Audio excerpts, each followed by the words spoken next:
All right. Go ahead, folks, for Brent. Brent, thank you for joining us. Yeah, of course.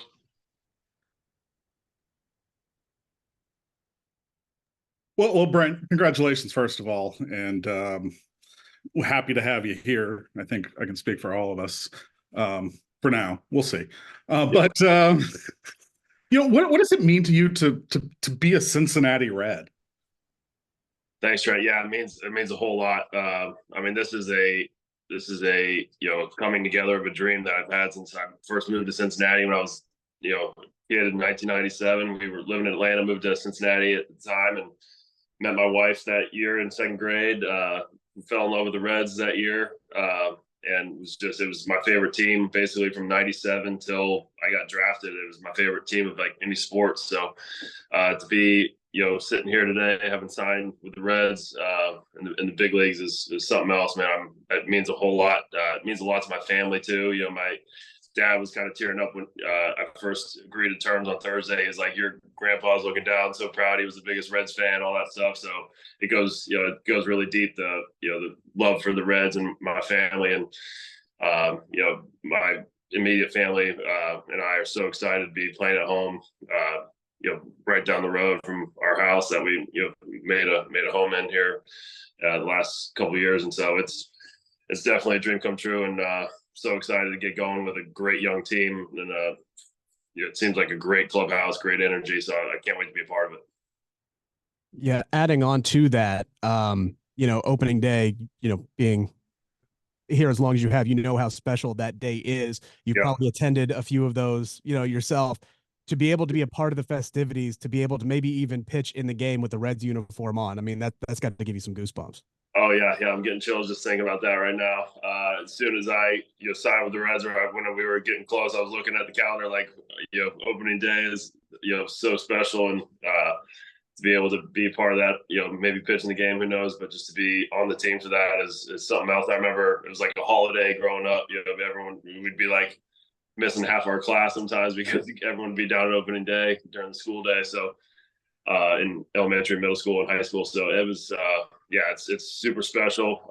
Reds have a great tradition opening day, great tradition of baseball excellence, and have a huge place in this city, in the heart of this city. And I'm so glad to be a part of it. Like I said before, and opening day, I think it's 10 weeks away or something like that. It's not like that far away. It's crazy. So heart's already going, man. Chills are going. It's so exciting. Do you have a specific Brent, in an era of power pitching, how have you succeeded at inducing soft contact and limiting home runs as well? Especially, it seems like you haven't given up any in Coors Field, which is a lot of people are jealous about. How did you able to kind of do that type of thing? Like you said, I'm not power pitcher by any means. I think I'm first or second percentile in fastball velo in the big league. So definitely have to do it a different way. So I do it with late movement. My four seam has some kind of ride cut to it, and I have a two seam that kind of tunnels off that, and change up that's been a big pitch for me here lately, and a slider that's improving. So I try to make everything look like a fastball, and then have it be late movement in all kinds of directions, and execute my spots as best as I can, and that's how I try to generate weak contact. And I mean, I would love to miss more bats, but I definitely need to miss barrels in my game, and that's something definitely want to take into Great American. Certainly can be a homer ballpark, and want to make sure I limit the damage and keep my team in the game. From an outsider, Brent, you've kind of seen the changes in this team the last couple of years. What excites you about joining this team, and what excites you about this team? A lot. So like I talked about before, that you could just feel the energy. There seems to be a cohesiveness, a winning culture going on there, a young core that is super exciting. Kind of like, I wasn't there for the Big Red Machine, but it's kind of reminiscent of like the pieces coming together like the Big Red Machine seemed to have.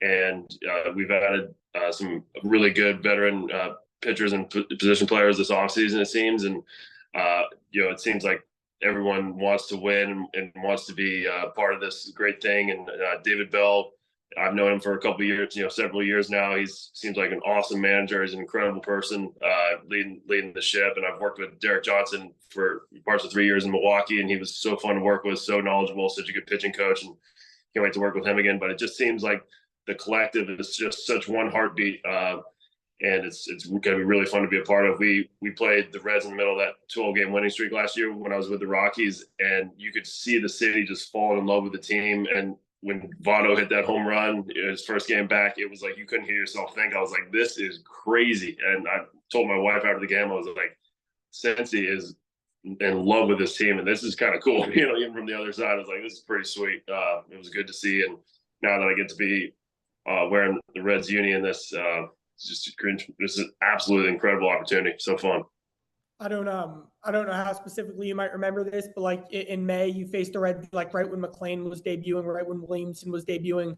Yep. Then in June, you come back, McLean's established, Ellie's up. The team was together at that point. Did you notice a difference and what was the difference you noticed between the May Reds and the middle of June Reds? Yeah.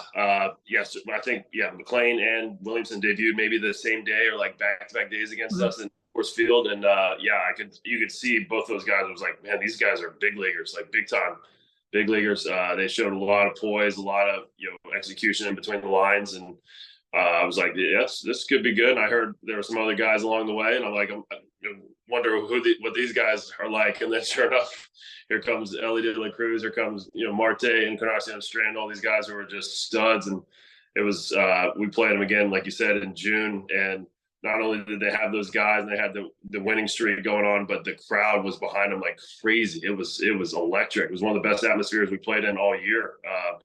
And so it was a Monday, Tuesday, Wednesday against the Rockies, and we were in last place at the time. And it was like, oh my gosh, there's something special going on here. So it was a big time difference in that team. And then shoot a couple games out of the playoff spot, you win a couple more games, you might be in the Diamondback spot. So it was definitely a really good year for the Reds. And like I said, just so happy to be able to be joining that kind of energy, that kind of momentum, that kind of, falling in love with the team that the city's doing. So it's really cool. These guys are studs. Hey, Brent, A little bit about how affectionate you are growing up with this team. Do you have a specific memory, Brent, that really stands out about your love for the Reds as a kid? Yeah, Griffey was my guy growing up. Ken Griffey Jr., he was my favorite player. And when he got traded to the Reds, I remember like my dad and I just ran around the neighborhood, just like with our hands in the air. We were just so excited. We didn't know what to do with ourselves. And then I remember seeing him. I don't think I went to opening day that year, but like one of the first games in April that year, I got to see Griffey in person. It was just like, I remember sitting there in the outfield, and my friend and I were just cheering like Griffey, like the whole time. It was crazy. So that was a great memory. And I just remember like going to birthday parties down there. I think I've sat in every section of Great American Ballpark growing up. And it's just, I don't think I've ever sat in the Diamond Club though. I never did that, but I think every other section I've been in, and it's just so cool. Just so many good memories at that park, and really Riverfront before that had some memories there. But Great American has been a special place for me for a while, and now it's home. It's crazy. Hey, Brent, you've been in the league for a few years. How do you think you'll be able to bring sort of a veteran leadership role to one of the youngest teams in the league this year? Yeah, for sure. I think it starts for me in the bullpen, trying to make sure we're one heartbeat out there. We're all pitching for each other out there. It seems like they have a great unit already. I mean, they took the ball a lot, had a lot of innings. Guys were really stepping up for the team last year. So don't want to do anything to mess that up by any means. I just want to add to that. I want to, maybe if younger guys want to talk about pitch grips or preparation, mentality through the ups and downs of a season, I'm more than happy to share what I've learned in the league so far, and go through exercises, drills I do every day to make sure I'm mentally and physically prepared for sure. That's a big thing for me. And then just in general in the clubhouse, with the whole team, I love bringing like positive, like funny vibes. I can kind of be the goofball in the clubhouse a lot of times with impressions or doing this and that. I love to have a good time and keep things light, because you play so many games. You can't come in and be like crazy serious all the time. You got to have fun with it. You got to have fun with each other. So that's a huge part of the winning culture for me, and like I said, I think they already have a lot of that. I just want to add to it. And then, just outside lines, making sure I can bring the team together. I'd love to have, some team parties at the house. We live right down the road. So love to have, be able to bring the team together in that way, outside the field, and, just connect people with people throughout the city and be connected as I can and dialed in throughout the city and give back as much as I can. So, just in so many ways, it's, could be a really, really good experience for me. It could be a great thing for the team, but, just being able to be here all year round, know the city, and be able to take my teammates around, I think would be a cool thing outside of the field.